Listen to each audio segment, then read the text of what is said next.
Hello student, welcome once again. बच्चों, इस वाले वीडियो में हम लोग एक्सरसाइज 7B का जो 30 नंबर का क्वेश्चन है ना, इसे सॉल्व करेंगे। सिमिलर है 29 की तरह ही, बस वहाँ पर कॉम्प्लीमेंट्री एंगल दिया गया था, यहाँ पर सप्लीमेंट्री दिया गया है। तो आपको इन दोनों के बारे में पता होना चाहिए। अगर आपने प्रीवियस वीडियोस देखे होंगे तो आपको पता ही होगा, फिर मैं एक बार आपको समझा देता हूँ कि देखो, कॉम्प्लीमेंट्री का मतलब क्या होता है कि दो ऐसे एंगल जिनको हम ऐड करें ना तो 90 डिग्री है। ठीक है, यानी कि मान लो जैसे एक 50 है तो दूसरा 40 होगा, तो 50 और 40 को ऐड करेंगे तो कितना आ रहा है, 90 आ रहा है ना, 90 डिग्री।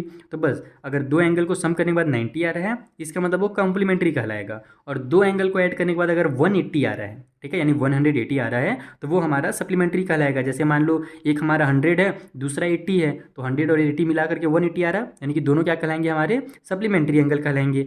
अब आते हैं हम लोग क्वेश्चन में, कि क्वेश्चन में हमसे क्या बोला जा रहा है कि दो सप्लीमेंट्री एंगल्स है और उनका जो डिफर है, यानी कि डिफरेंस है उनके बीच में, वो कितना है, 44 का है। यानी कि दोनों को अगर आपस में माइनस करेंगे ना तो 44 हमारा निकलेगा, ये हमसे बोला जा रहा है। तो फाइंड द एंगल, बताइए कि वो एंगल्स कौन कौन से हैं। तो देखो, अगर आप डायरेक्ट बनाओगे तो बहुत सारे ऐसे एंगल मिल जाएंगे जिसका डिफरेंस आपको 44 मिलेगा, लेकिन इसको हम लोग एग्जैक्ट जो हमारा मेथड है XYZ मान करके उस तरीके से बनाएंगे। इसको कैसे सॉल्व करना है ये मैं आपको कॉपी में समझा देता हूँ।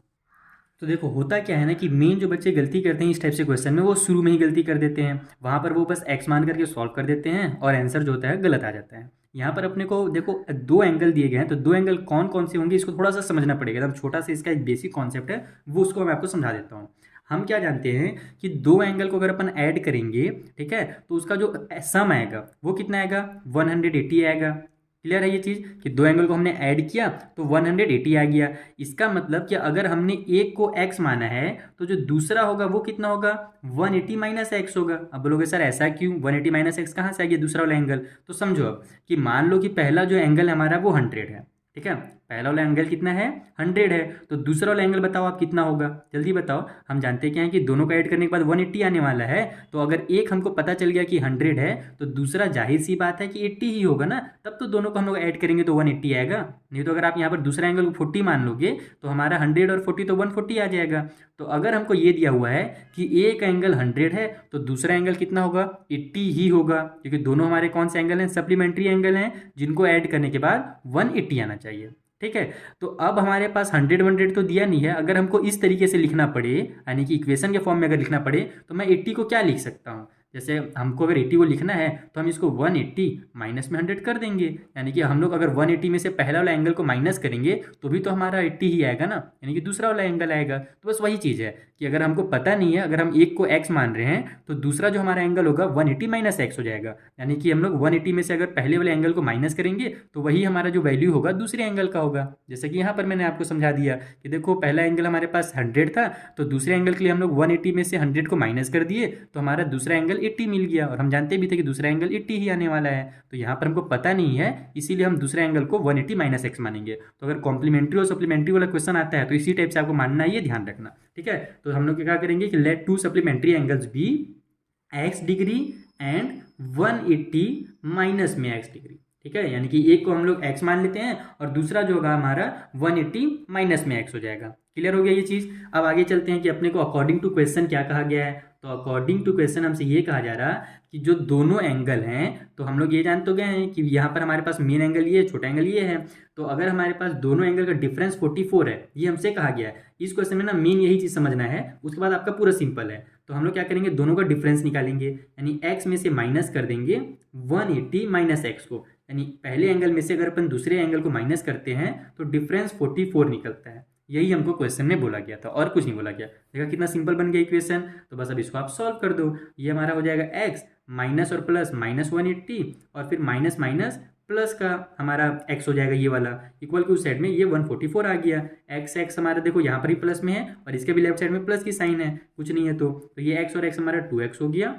अब उधर हमारे पास 44 पहले से है, इस 180 को इधर ट्रांसफर कर दो, क्योंकि हमको x की वैल्यू निकालनी है। तो नंबर को आपको क्या करना पड़ेगा, राइट में ट्रांसफर करना पड़ेगा। तो ये हमारा माइनस 180 था, इधर जाकर के ये हमारा प्लस का 180 बन गया। तो ये हो गया 2x इक्वल टू 180 को अगर अपन 44 प्लस करेंगे तो कितना आ जाएगा, 180 में 40 प्लस किया तो 220 आ गया, और 4 और प्लस कर देंगे तो 224 आ जाएगा। अब x इक्वल टू हमारा, हमको ये 2 निकालना है, मतलब 2 को भी इधर ट्रांसफर करना पड़ेगा x निकालने के लिए। तो 224 डिवाइड बाई में 2 आ जाएगा, क्योंकि इधर ये मल्टीप्लाई में था। बस कट कर दो, आपका आंसर रेडी है। 2 1 जा 2, इधर भी 2 1 जा 2, 2 1 जा 2 और 2 2 जा 4।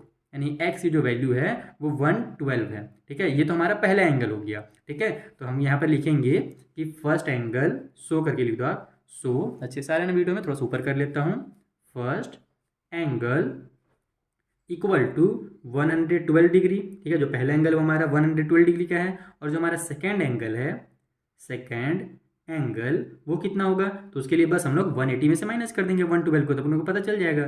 तो 180 माइनस 112। ठीक है, तो ये हमारा कितना निकल जाएगा यहाँ से, 80 में से 12 माइनस होगा तो 80 में से 2 माइनस होता है हमारा 78 आ गया। 10 और माइनस कर देते हैं अपन तो 68 आ गया, और 100 में से 100 माइनस होगा तो 0, यानी कि 68 डिग्री होगा दूसरा वाला एंगल। तो देखो आप इन दोनों को ऐड भी करके, अगर आपको आंसर में अगर लग रहा है डाउट कि आपका आंसर सही है कि नहीं है, तो आप दोनों क्वेश्चन जो हमारा आंसर है ना, पहला और दूसरा एंगल, दोनों को ऐड करके देख लो। अगर दोनों का सम जो है 180 आ जा रहा है, इसका मतलब कि आपका आंसर बिल्कुल सही है। तो ऐड कर लेते हैं, 2 और ये 10 का 0 हो गया, कैरी हो गया 1, यहाँ पर 8 आ गया और ये 1 आ गया। देखा, दोनों का जो सम है वो 180 आ गया। दूसरा और क्या चेक कर सकते हो, दोनों का आप डिफरेंस निकाल कर देख लो। 112 में से 68 माइनस करके देखो, अगर 44 आ जा रहा है, इसका मतलब आपका आंसर बिल्कुल सही है। तो इस तरीके से आपको इन क्वेश्चंस को सॉल्व करना रहता है। आई होप आपको बहुत अच्छे समझ में आ गया होगा। बेसिक जो था, ये समझ जाओ, पूरा क्वेश्चन सॉल्व हो जाएगा। मिलेंगे हम लोग नेक्स्ट वीडियो में, जहाँ पर जो आगे क्वेश्चन हैं उनको भी मैं आपको इसी तरीके से बेसिक कॉन्सेप्ट के साथ समझा दूंगा।